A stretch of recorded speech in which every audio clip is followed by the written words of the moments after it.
Hey guys, welcome to the New Paradigm Intimacy podcast. I've got the lovely Cam Fraser on with us today, and he's a sexologist, tantric yogi. And tell us more about what you do, Cam. Yes, I'm a men's sex coach primarily. I work with Mm, men around sexuality, relationships, and usually around concerns as well. So usually if there's like a functioning mm, or a function issue, I work with them through that. But I've also moonlighted, as you said, as a tantric yoga teacher as well. That's kind of how I got my start in the whole sexuality sexuality field. I was doing a lot of like neo tantric, sacred sexuality movement based practices. And that was a really beautiful modality for me to do a bit of like sex educating, which is what I'm really, really passionate about. mm. And yeah, I've got a background in sexology and psychology and counseling and all the mental health good stuff as well. So I try and bolster my coaching and movement practices with all the emotional and mental health tools as well from those backgrounds. Wow, powerful. I'd love to hear a bit about your journey of how you went from sort of like the mental health psychology world into more of the sexuality space. Was that difficult? Was there any like conditioning or anything you come up against? It was difficult in the sense that it's not something that's like really promoted or encouraged by like the way our systems are set up in terms of like talk therapy versus body based somatic therapy. It's Mm, like you're either in one or the other, and very rarely do those two modalities cross over in the mm, like in the very therapeutic sense of the term. So like if you're doing psychology and you're going down the mental health route and you're working with talk based therapies, then that's pretty much all you're allowed to do based on like the ethical guidelines and professional standards. Is like you can only mm, use talk based therapies. You can't put your hands on clients. There's a lot of rules and regulations around what you can do mm, in terms of working with the body, and then kind of vice versa. If you're doing like body based therapy, massage or yoga therapy or something where you're putting your hands on a client, there's a lot of stipulations around what you can do with talk therapy and how you can integrate that into your practices. So mm. it's very unfortunately black or white, but there's a whole bunch of grey there, which is where I guess coaches and people like yourself and myself kind of work, where we try and bring those two modalities, those two areas of interest together. So like my journey very briefly was the academic side of things. I was very interested in psychology, human behavior, particularly like human sexuality as well. And I went to university over in America, and I was in this like very religious rural university, this pocket of America that was quite religious, and so I was quite interested in like how religion and philosophy influenced decision making and sexual behavior Mm, and I guess like the way sex was talked about and was educated about in these areas. So I had this like academic kind of interest in it, and then being a young guy in America, young Australian in America as well, I was going out and drinking and partying and engaging in casual sex and hookups, and was really not in a really healthy mental health space myself. I was kind of struggling a lot with my own anxieties and insecurities and uncertainties, and that manifested as like sexual health problems as well. So I was flip flopping between either not being able to get an erection or maintain an erection versus coming too quickly. Those two sides of the same coin, and then not being able to really develop strong connections with the young women that I was being sexual with and being intimate with. So it was kind of bubbling up to the surface, all these issues, because I wasn't dealing with them. I was drinking a lot of alcohol and doing things sexually that I was probably crossing my own boundaries. Not setting up my own limitations and voicing those and expressing them. mm, So I had this tension in my body. I started noticing like all this tension starting to build up and anxiety starting to build up as muscular tightness. So that led to an injury, led to a physical injury. So I really hurt my back. Dual stress fractures in my lower back, just through playing sport and not doing any kind of physical movement work other than sport. So through that, I had to do clinical rehabilitation, which involved like Pilates, and to supplement the Pilates, I had to do yoga.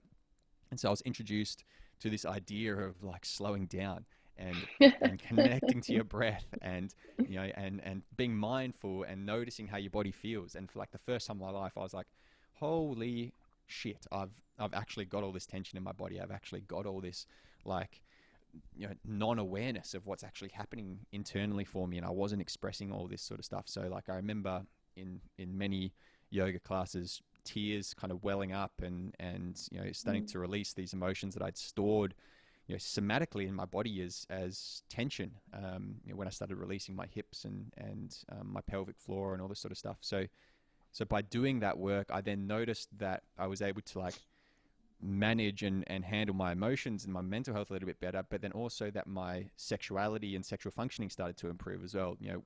Particularly getting in control of my breathing.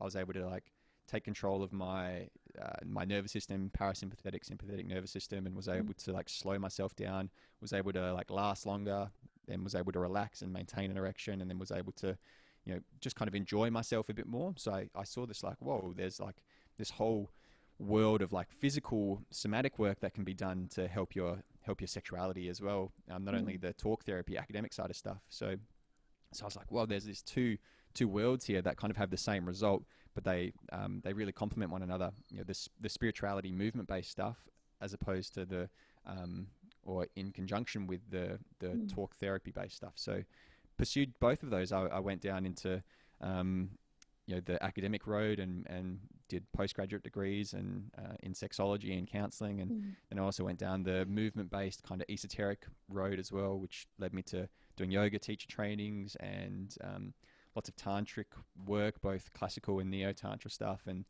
then just kind of brought it all together into firstly, the first thing I did was tantric yoga classes and workshops, and then transitioned then into like a full-time sex coach, and really started to niche what I was working on, which was men, because that's my lived experience. I've got a male body, and that's what I could speak into with authority, and from a lived experience of like overcoming my own stuff as well. So I try and target, or I suppose speak into the things that I needed to hear 5-10 years ago when I was going through all my shit.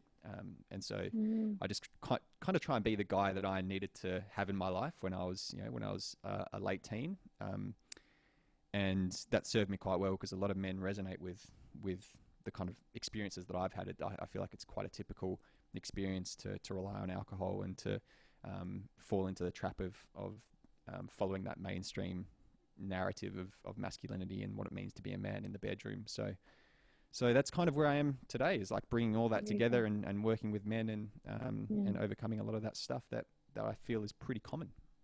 Amazing. Yeah, I really resonate with what you're sharing about the the talk-based therapy mixed in with the somatic therapy and the power of that. And I came across the same thing on my journey, like, oh wow, like there's no one that's really seems to be doing this in a big way, and what would it be like if we brought those two things together? And I believe that is the only way that we can work through sex, is to really bridge those two spaces of like what's happening in the body and also what's happening in the mind, and there's a power in that.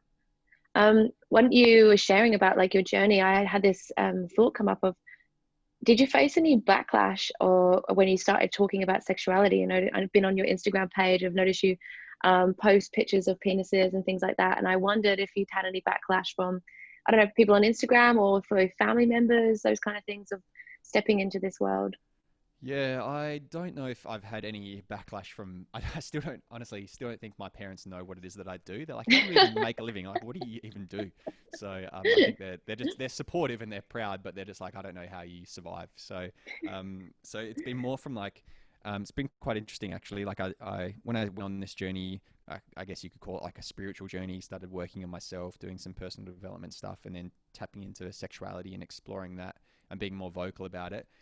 I noticed that some friends from high school and university started to distance themselves from me, and I lost a bit of like a friendship with a few people, just because they were on a different path, and that's not necessarily what they wanted to talk about. I couldn't just go with my mates to the pub and say, "Oh, so how's your ejaculations going?" And guys would be like, "What the fuck is this dude on?"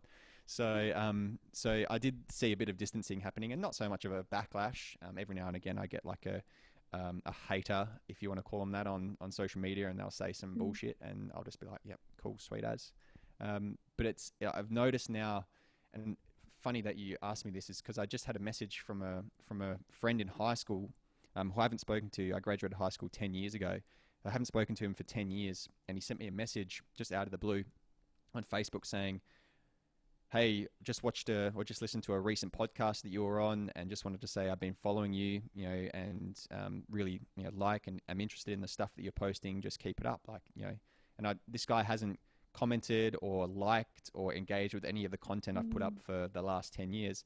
But it's obviously still impacting him in some way. He's still kind of listening to it or watching it. So, and I've kind of noticed that a couple of friends who have distanced themselves a long time ago, now they're ready to tap into that stuff, or they don't really know anyone else to talk to. I don't really know, who to turn to if they're having some type of sexuality related issue. And because I'm just kind of in their field, they reach out and they say, hey man, I just wanted to let you know that I have a question, and I don't really know who else to ask. So yeah, it's been quite interesting, I think, to kind of see that happening. These people maybe distancing themselves and not resonating with the work, and then when things kind of start to bubble up for them, they're like, fuck, who do I really turn to? So I kind of try and be as open as possible, and reach that kind of mainstream audience, and recognize that maybe even if not contributing to the likes and the comments and the engagement, they're still, receiving some of that information, and they're still watching, and they're still noticing. So it's been quite humbling to kind of realize that. Amazing. And when you work with men, do you have many men feeling confused, or like maybe like hitting on you and things like that? And has there been a journey of you becoming comfortable with those sort of things? Yeah, it's been like I speak to my audience, like I know who my audience is, which is which my demographic, I suppose, which is like cisgender, heterosexual, white men. Like that's who I predominantly try and speak to, and so I have had like the odd like I get sent a dick pic every now and again, or I get sent like a pretty inappropriate message from men more often, but on a very rare occasion from a woman as well.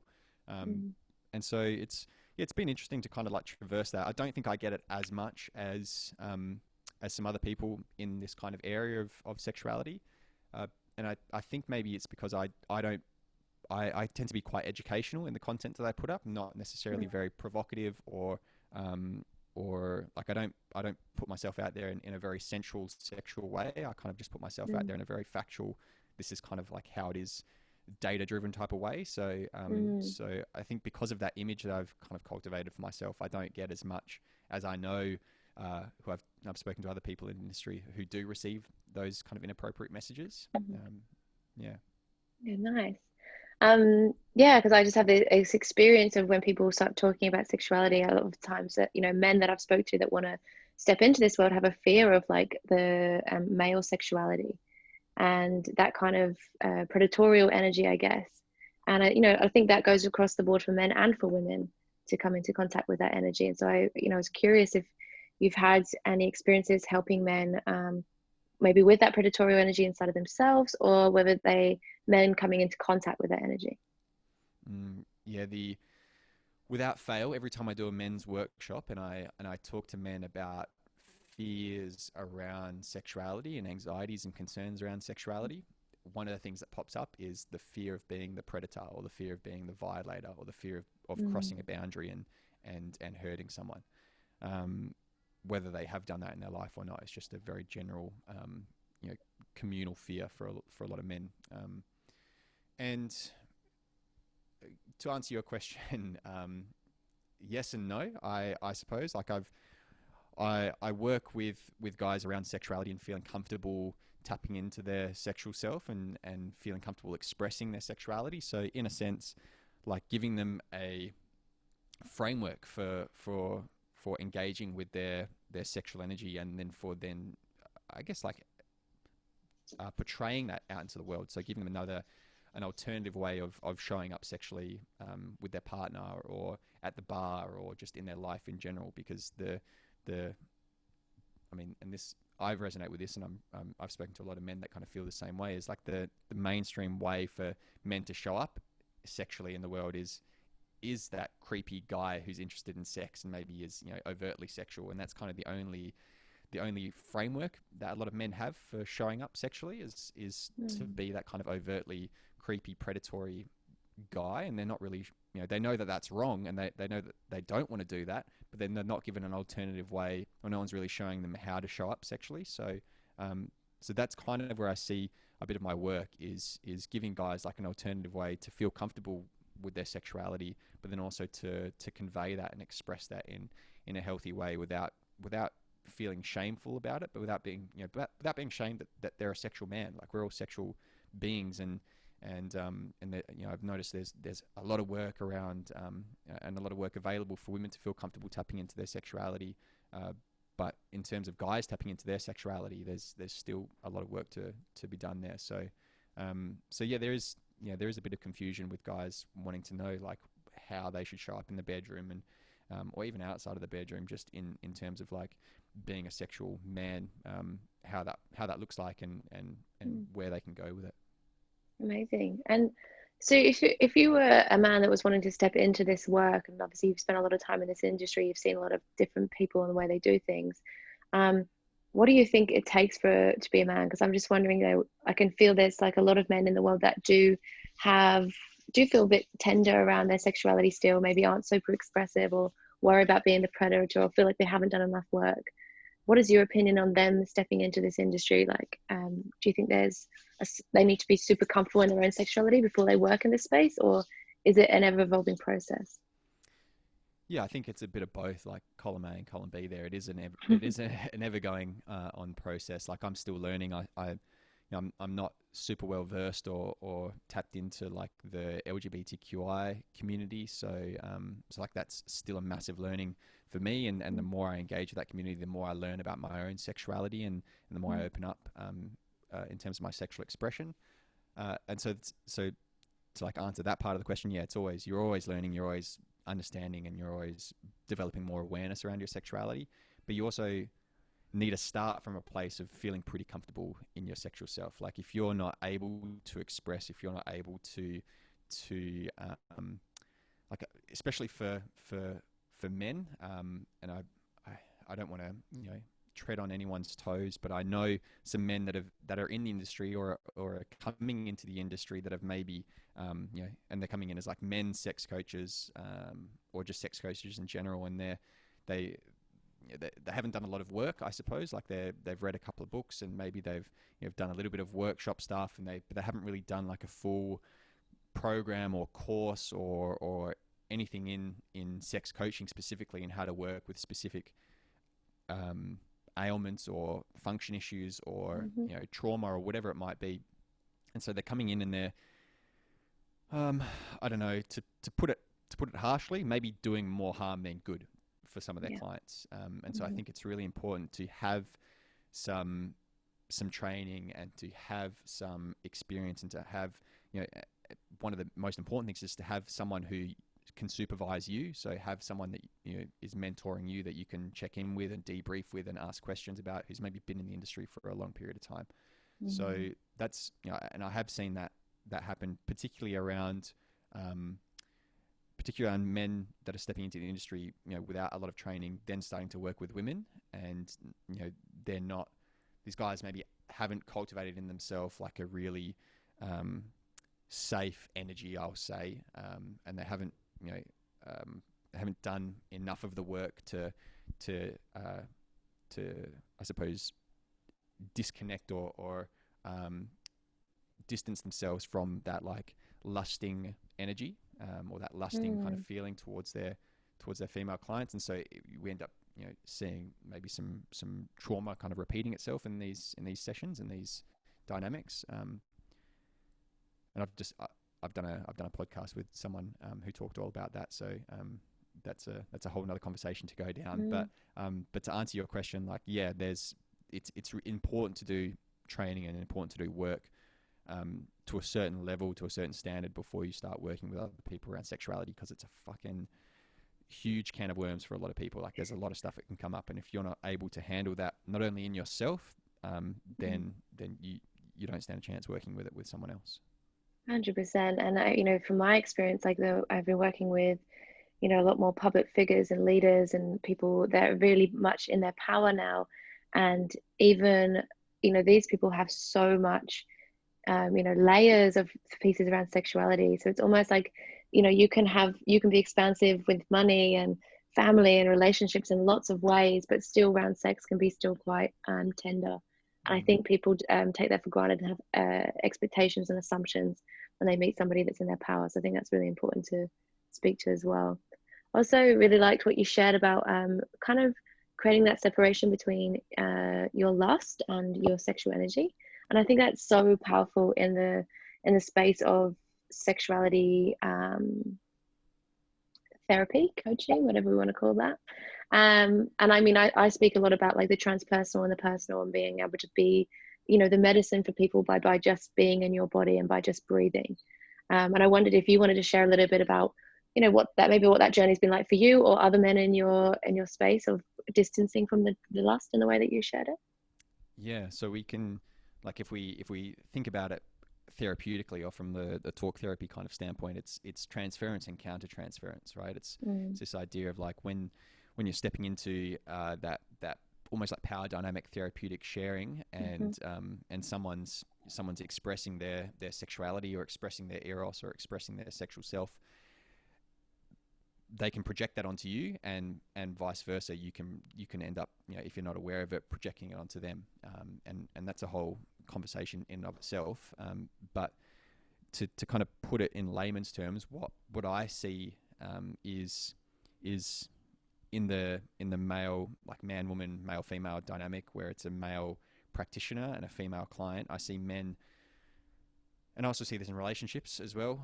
I see men not being able to hold women or hold that container for a woman to erotically express or to bring up her sexual energy without engaging in it. So I see a lot of guys, like as soon as a woman starts expressing her sexuality and starts expressing erotically, they feel that that's or maybe they don't even notice, but they feel at some level that that's an invitation to engage with that sexuality, to engage with that sexual expression. And then we can kind of, I could list names, but I can kind of think of, and I'm sure people listening can think of, higher up, guru style men in the sexuality field who have, exploited that, and who have then been accused of, and a lot of them convicted of sexual abuse and exploiting and using that power dynamic and that whole situation of holding a woman when she's erotically expressing to engage with it.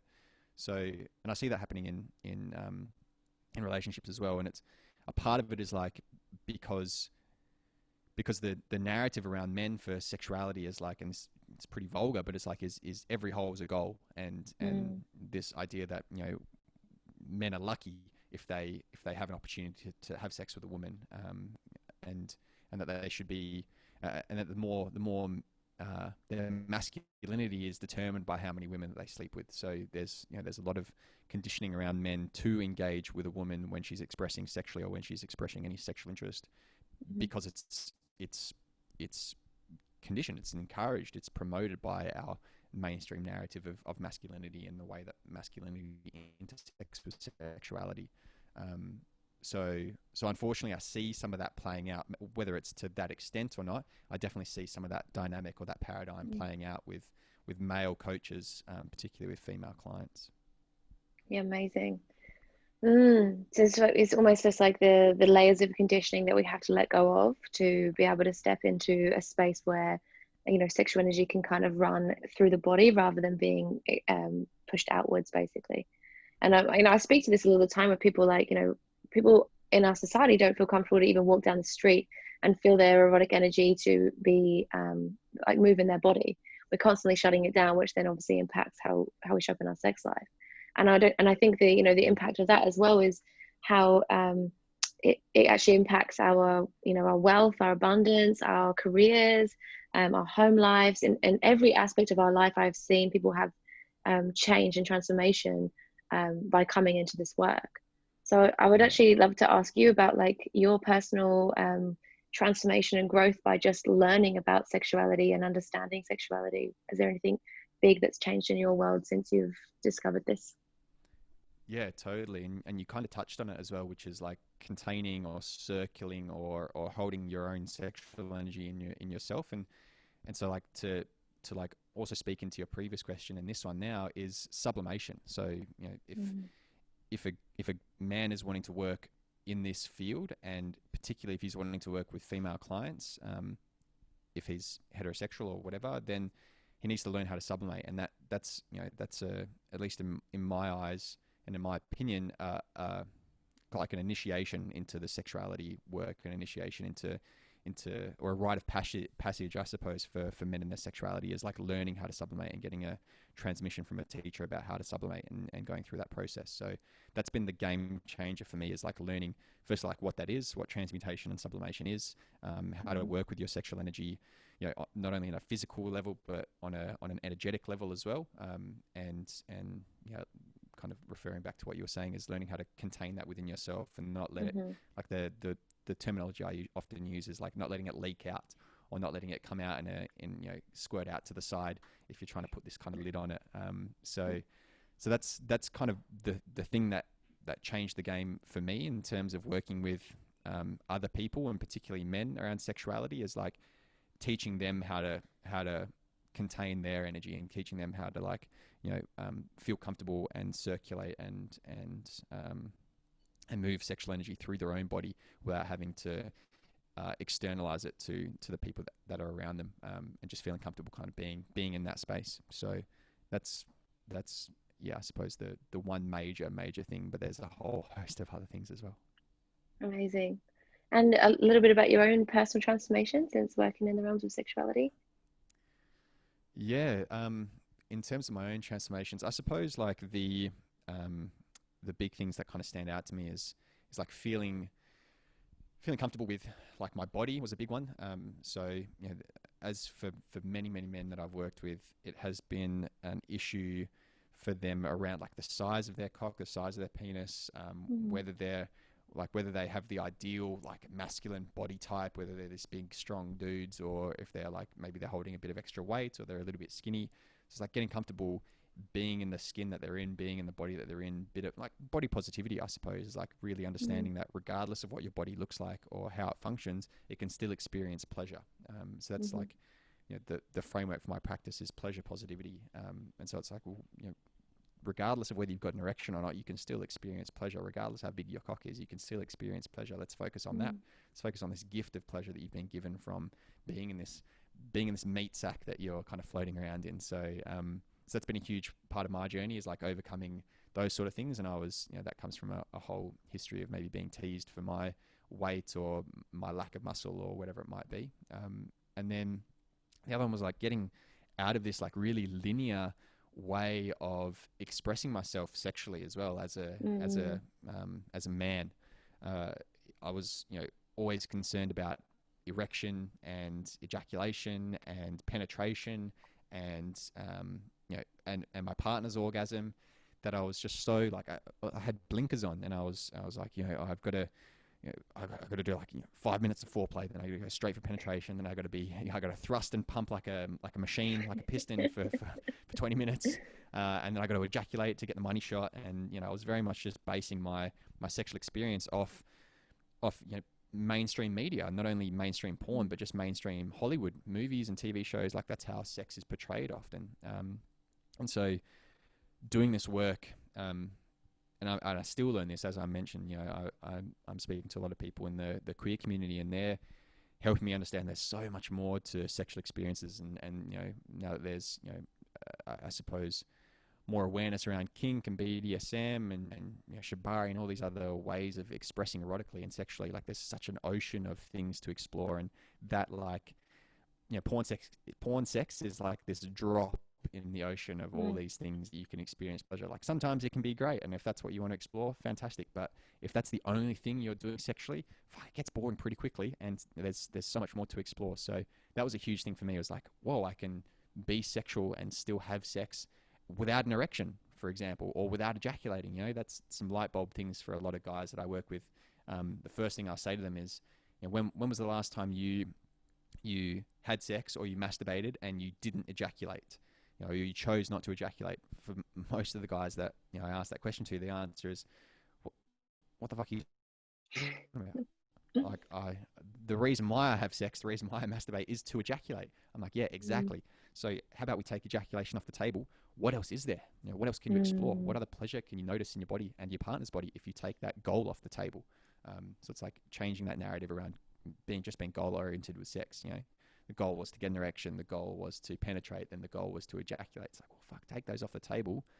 What else is left? You know, and there's shitloads left. So so that was a huge learning experience for me and for my partner as well, because women have those stories. You know, if they're heterosexual women, they've got the same stories around what men are supposed to look like when they're being sexual, right? They're getting the same education, they're getting the same narrative from porn and mainstream movies. So so if a guy, you know, and this has come up in the work that I do as well, is if a guy starts experimenting with taking ejaculation off the table, for example, and, you know, he has sex and he doesn't come, then his female partner might go, whoa, what the fuck's wrong with you? Why haven't you come? You know, are you not enjoying yourself? Did you not have a good time? Am I not hot enough? Am I not doing enough to make you come?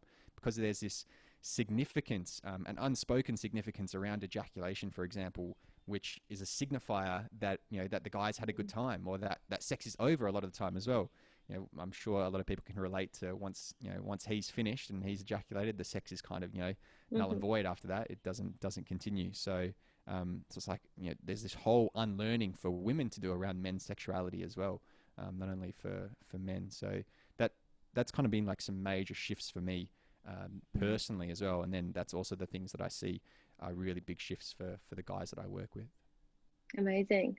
That was going to kind of lead into my final question, which was around what can men do to explore their sexuality further. But I really like what you just said about taking ejaculation off the table.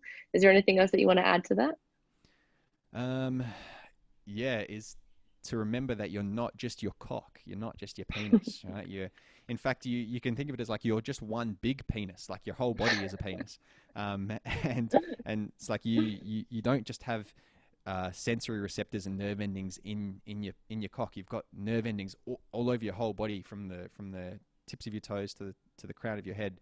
So it's my like invitation and encouragement for men, not only when they're making love to their partner, but also particularly also when they're self-pleasuring, when they're masturbating, is like, don't just focus on your genitals, you know, touch the rest of your body, and get exploratory, get playful and experimental with your touch as well. You know, you've got, for most people, have two pretty amazing tools on their end of their arms to elicit and give a whole bunch of different stimulations. You know, you can slap and pinch and scratch and thud and pull and push and press and do all these amazing different types of you know, elicit different types of sensations with your hands that you if you're just friction based, you know, jackhammer style jerking off until you come, you're limiting your pleasure so much. Not only to the localization of your genitals, but then also to the type of sensation that you're giving yourself. So so that's a huge encouragement that I have for men, and just advice in general to everyone is to explore the rest of your body and to explore with novel, new sensations and new touch. You know, every single implement or utensil in your kitchen, for example, can be used to give yourself new sensations. So get funky and fun with, you know, a wooden spoon or a spatula or the blunt end of a knife or something like that, you know, and notice what feels good. You know, you'll probably find some things that don't feel super great, but I'll guarantee you find some things that feel absolutely amazing. So it's just be open to that. I love that. Thank you. That is an amazing takeaway to close this interview on. So thank you. Get to the cutlery drawer and let's do this. That's it. Yeah. Yeah. Oh, well, thank you so much for joining me today. This has been a really great conversation. I've loved everything you've had to share about this. I think it's super powerful. You know, my desire is to see more and more men come into this work and feel safe enough to actually come into this work. And you know, I believe that you know, this is an opportunity, and where, you know, with what's going on in the world right now, for us to really create this new paradigm, and you know, this new paradigm of therapy with the somatic and the talk, and the new therapy where men and women can hold space to actually release trauma and come through and have better sexual expression to create change in every other area of their life. So it's been great to kind of meet you in that shared vision there, and what we wanted to create in the world. So yeah, I just want to wrap up by saying, like, if there are men listening to this that want to learn more about these pieces, then Cam and I would love to share about the extra resources. I've got the Institute of New Paradigm Intimacy coming up for men, which is a sexuality school where men can learn all these pieces. It's a 6-month course. And Cam, would you like to share with us about where people can get hold of you if they want to contact you? Yeah, totally. My main source of contact is my Instagram page, which is at the Cam Fraser, and I share just heaps of educational content. I guarantee if you click on a post, you'll read something that you didn't know. So yeah, Awesome. contact me through there. That's the easiest. Fantastic. Thank you so much. And yeah, I'll speak to you soon. Yeah, Bye. thanks.